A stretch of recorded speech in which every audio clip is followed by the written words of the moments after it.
Hello friend, हमने देखा था सिंधु सभ्यता में कैसे नगर खोजे गए, कैसे सिंधु सभ्यता का मानव कृषि करता था।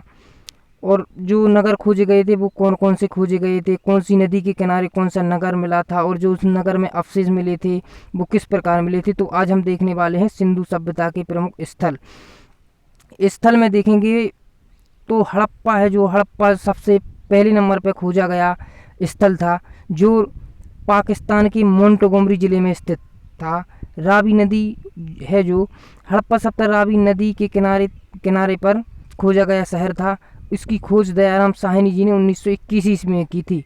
जिसमें जो अवशेष मिले थे उसमें मिला था अन्नागार, कांस्य दर्पण और R37 कब्रिस्तान मिला था, श्रमिक आवास मिले थे। और इसमें ये प्रथा थी, जो इसमें दफनाने की प्रथा थी। हड़प्पा सभ्यता में दफनाने की प्रथा थी। इसी प्रकार मोहनजोदड़ो सिंधु नदी के किनारे पर खोजा गया नगर था। इसकी खोज राखलदास बनर्जी ने 1922 ईस्वी में की थी। और राखलदास बनर्जी और दयाराम साहनी ने जॉन मार्शल के नेतृत्व में इन दोनों की खोज की थी। इसमें जो मोहनजोदड़ो में जो अवशेष मिले थे उसमें मिला था विशाल स्नानागार, कांस्य मूर्ति, पुरोहित की मूर्ति, महाविद्यालय मिला था, एक श्रृंगी पशु की मुद्रा मिली थी। और हड़प्पा सभ्यता में जो दफनाने की प्रथा थी, यहाँ मोहनजोदड़ो में जलाने की प्रथा थी। तीसरे नंबर पर नगर खोजा गया था लोथल। अहमदाबाद के गुजरात शहर में भोगवा नदी के तट पे जो किनारे पे खोजा गया था लोथल। इसकी खोज रंगनाथ राव ने 1957 ईस्वी में की थी। जो गोदीबाड़ा चावल जो अवशेष मिले थे, अग्निकुंड, हाथी दांत लोथल से प्राप्त हुए थे। अब लोथल से हाथी दांत या उनको व्यापार होता होगा। घोड़े की मूर्ति मिली थी, 3 भूगोल समाधियाँ मिली थी। इससे अपन अनुमान लगा सकते हैं कि लोथल से व्यापार होता होगा। अब जो नगर है वो कालीबंगा है, जो हनुमानगढ़ राजस्थान में है। घाघर नदी है, उसके तट पे जो कालीबंगा शहर है उसकी खोज की गई थी। इसकी खोज अमलानंद घोष ने की थी। जुते हुए खेत के साक्ष्य मिले, जो अवशेष मिले हैं हल से प्राप्त होता हल है, जो उसकी हल मिला, जिससे कि अपन अनुमान लगा सकते हैं कि जुते हुए के कृषि होती होगी। अग्नि, हवन कुंड, चूड़ियाँ, भूकंप के साक्ष्य इत्यादि कालीबंगा नगर से प्राप्त हुए अवशेष हैं। फिर आते हैं राखीगढ़ी है, जो वो हिसार हरियाणा में स्थित है। घाघर नदी है, जो उसके किनारे पर खोजा गया नगर राखीगढ़ी था। राखीगढ़ी है जो भारत में स्थित सबसे बड़ा स्थल है। जो सूरज भान है उन्होंने इसकी खोज की थी। भारत में स्थित सबसे बड़ा स्थल है राखीगढ़ी। इसमें अवशेष मिले, जो ताम्र उपकरण, मनके बनाने का कारखाना मिला। इसी प्रकार हम देखते हैं चहुंदड़ो सिंधु नदी के किनारे तट पर है, जो पाकिस्तान सिंध प्रदेश में स्थित है।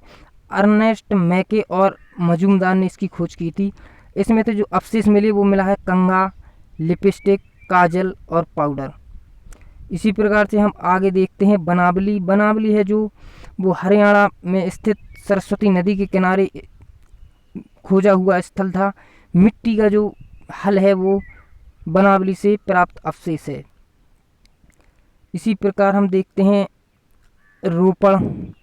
रोपड़ जो पंजाब में स्थित सतलज नदी के किनारे यज्ञदत्त शर्मा ने इसकी खोज की थी। तांबे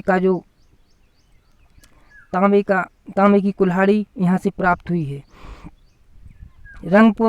रंगपुर भादर नदी के किनारे पर स्थित है। रंगपुर अहमदाबाद में स्थित है। रंगपुर स्थल है वो अहमदाबाद गुजरात में स्थित है। SR राव ने इसकी खोज की थी। धान की यहाँ से जो मिला है वो धान की भूसी और बाजरा यहाँ से प्राप्त हुआ है।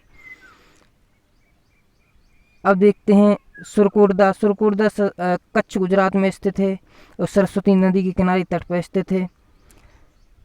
जो सुरकोटदा से जो अवशेष प्राप्त हुए हैं, कलश, सौधाम, घोड़े की हड्डी और तराजू, जो सुरकोटदा से प्राप्त हुए अवशेष हैं। हम देखते हैं कि जो सिंधु सभ्यता का पतन हुआ वह किस प्रकार हुआ। जो मैके और जॉन मार्शल हैं वो कहते हैं कि बाढ़ के कारण ही सिंधु सभ्यता का पतन हुआ है। जो चाइल्ड एवं व्हीलर हैं वो विदेशी आक्रमण को बताते हैं। फेयर सर्विस हैं वो परिस्थिति की असंतुलन बताते हैं। इनका कहना है कि जो जलवायु है वह उल्टी हो गई होगी और इस कारण से इस सभ्यता का पतन हो गया। इस प्रकार से चाइल्ड एवं व्हीलर विदेशी आक्रमण को बताते हैं कि आए होंगे, उन्होंने सिंधु सभ्यता पर आक्रमण किया होगा, इस प्रकार से उसका पतन हो गया। जॉन मार्शल कहते हैं बाढ़ के कारण, और जो अत्यधिक प्रचलित जो कथन है वो जॉन मार्शल का ही कथन माना जाता है। इस प्रकार सिंधु सभ्यता का अनुमान लगा सकते हैं कि कैसे इसका पतन हुआ होगा। वीडियो अच्छी लगी हो तो लाइक और सब्सक्राइब जरूर करें, और थैंक्स फॉर वाचिंग।